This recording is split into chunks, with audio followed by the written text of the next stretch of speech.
As Facebook ponders getting back into China, let's take a closer look at Google's missteps there. Longtime technology journalist Stephen Levy spent 3 years reporting inside Google to write his new book, In the Plex, How Google Thinks, Works, and Shapes Our Lives. The book hits stores tomorrow, and he says Google's failure in China was inevitable because operations there were troubled from the start. Steve, welcome to Bloomberg West. So first of all, what's your reaction to this news that Facebook is now considering a move back into China? How might Google view this?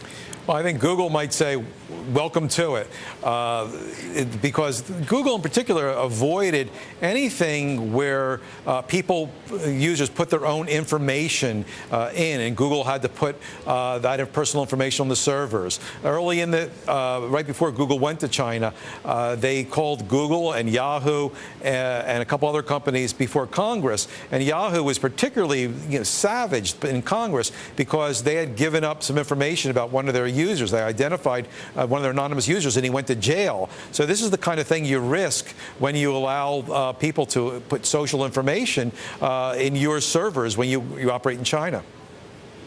What is Google's future in China? Do you say there's no going back? I think it's pretty difficult. I mean, they do have operations in China, but once they pulled out the search engine from the Chinese mainland, that's really the heart of Google's operations. So it's pretty tough for Google to have its other activities go on there. For instance, Google is pretty strong in mobile phones, and Android is a natural for China, but an Android phone without the Google search engine isn't worth nearly as much to Google. Stephen, let me ask you about the personalities within Google. You had a lot of access in writing your book to the Googleplex, and I wonder, we've reported on the show that this was sort of a battle between Larry and Sergey against Eric Schmidt. With Eric out, do you think the approach towards China changes things? Well, I don't know. Eric essentially was on the side of the Google executives who were arguing maybe give it another chance, even after that break-in, which many Googlers refer to as the straw that broke the camel's back there. That was really the last of a number of incidents that just put them over the top and let Sergey successfully argue that they should stop the censorship, which was something he was uncomfortable with all along. Now, so I really don't think that changed things. It certainly doesn't make them more likely to go into China. Larry was sort of on the fence for a long time, but after that break-in, he joined with Sergey and some other executives, and they voted, and they all agreed in the end that this was something they should do to stop censoring, which in effect meant no more search in China for Google.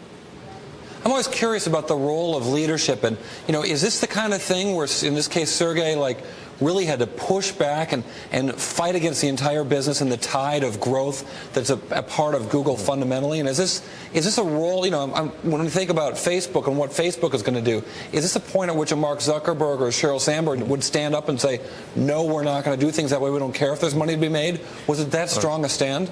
Well, it wasn't really one person arguing against everyone else. What happened was that as Google stayed in China, they made this big compromise. It was abhorrent to them. They had to search, they had to censor the search results. And this went against every moral principle, not just Sergey, but pretty much everyone in the company had. But they thought, okay, we're going to make this compromise, and that'll be it. We'll mitigate it in some ways by telling people when things are censored. But generally, we're going to bring information into China, and we're going to do some good. But as things went on, they realized that the compromise didn't end there. China kept asking for more and for more, and they found that there was a ceiling to how far they could go with their search engine, where China really favored Baidu more than they did.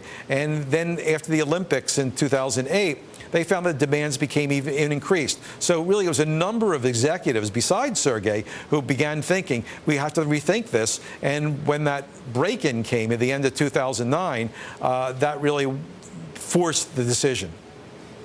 Speaking of principles, Stephen, you write in your book that Eric Schmidt asked Google to hide search results showing he made a political donation. In the New York Times review, Schmidt reportedly denied that. What's your response?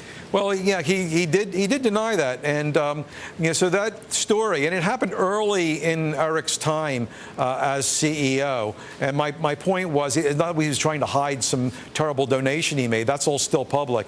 But the person who's in charge of dealing with complaints like this got a call. She told me, and it was on the record, from Eric's office asking to take some things out of the index, and she went and got some backup and explained it. She told me that we don't do this, and that was it. They didn't take anything out.